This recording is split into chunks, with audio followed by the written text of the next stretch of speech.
State higher സെക്കൻഡറിയുടെ 11th standard കെമിസ്ട്രിയുടെ കുറച്ച് important ടോപ്പിക്സും കൂടി പറഞ്ഞു തരുമെന്ന് ചോദിച്ചിരുന്നു. നിങ്ങൾ സാധാരണ പഠിച്ചതിന് ശേഷം ഞാൻ ഈ പറയുന്ന ടോപ്പിക്കുകളും കൂടെ ഒന്നുകൂടെ നല്ലോണം ഒന്ന് ശ്രദ്ധിച്ചിട്ട് പോകാം കേട്ടോ. അത് ക്വസ്റ്റ്യൻ പേപ്പറിൽ ഉണ്ടാവുമേ. അതിൽ ഒന്നെന്ന് പറയുന്നത് ബാലൻസിങ് ദ റെഡോക്സ് റിയാക്ഷനാണ്. ഏതെങ്കിലും ഒരു മെത്തേഡ് വെച്ച് ബാലൻസിങ് ചോദിക്കാൻ ചാൻസ് ഉണ്ട്. ഐസോമറിസം ഉറപ്പായിട്ടും ഉണ്ടാവും. അത് ചിലപ്പം പിന്നെ കോമ്പൗണ്ട് തന്നിട്ട് അതിൻ്റെ ഐസോമറിസം എഴുതാൻ പറയുമായിരിക്കും. അതിനകത്ത് സ്ട്രക്ചറൽ, ഫങ്ഷണൽ, പിന്നെ അതുപോലെ ജോമെട്രിക്കൽ എല്ലാം അതിനകത്ത് പെടും കേട്ടോ. പിന്നെ അതിൻ്റെയൊക്കെ നെയിമിങ്ങും ചോദിക്കാൻ ചാൻസ് ഉണ്ട്. പിന്നെ ന്യൂക്ലിയോഫിലിക്, ഇലക്ട്രോഫിലിക് റിയേജൻറ്റുകൾ അതൊന്ന് പഠിച്ചേക്കണം. അതിൽ തന്നെ plus I effect, plus R effect, minus I effect ഒക്കെ ഒന്ന് നല്ലോണം നോക്കിയിട്ട് പോവുക. കാരണം ഒരു ടെർഷറി കോമ്പൗണ്ട് തന്നിട്ട് ഇതിന് ആരാണ് മോർ സ്റ്റേബിൾ അങ്ങനെയൊക്കെ ചോദിക്കാൻ ചാൻസ് ഉണ്ട്.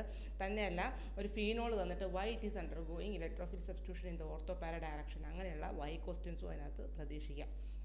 പിന്നെ സെപ്പറേഷൻ ഉണ്ടല്ലോ ക്വാളിറ്റേറ്റീവ്, അതിനകത്ത് ഡിസ്റ്റിലേഷനും ക്രൊമാറ്റോഗ്രഫിയും ഇമ്പോർട്ടൻ്റ് ആണ് കേട്ടോ. ഇനി ക്വാണ്ടിറ്റേറ്റീവിൽ ചിലപ്പോൾ ഒരു പ്രോബ്ലം അവർ തരാം. ഇത്രയും എമൗണ്ട് ഓഫ് സൾഫർ ഉണ്ട് ഒരു കോമ്പൗണ്ടിനകത്ത്, അപ്പോൾ അത് എത്ര പെർസെൻറ്റേജ് ഉണ്ട്, അങ്ങനെ ഒരു ക്വസ്റ്റ്യൻ ചോദിക്കാം. പിന്നെ Friedel Crafts reaction, Wurtz reaction, Kolbe reaction, ഇതൊക്കെ നല്ല ഓസോണോളിസിസ് അതും നല്ലതാണ്, ഇമ്പോർട്ടൻ്റ് ആണ്. ഇതൊക്കെ നോക്കിയിട്ട് എന്തായാലും ക്വസ്റ്റ്യൻ പേപ്പറിനകത്ത് ഉണ്ടാവും കേട്ടോ ഇതൊക്കെ.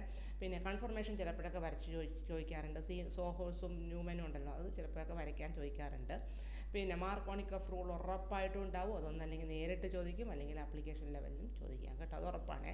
പിന്നെ അരോമാറ്റിക് കോമ്പൗണ്ട് ആണോ ഒരു കോമ്പൗണ്ട് എന്നിട്ട് അരോമാറ്റിക് ആണോ എന്ന് ചോദിക്കും. അപ്പോൾ ഹക്കൽസ് റൂളാണ് അവിടെ യൂസ് ചെയ്യേണ്ടത്.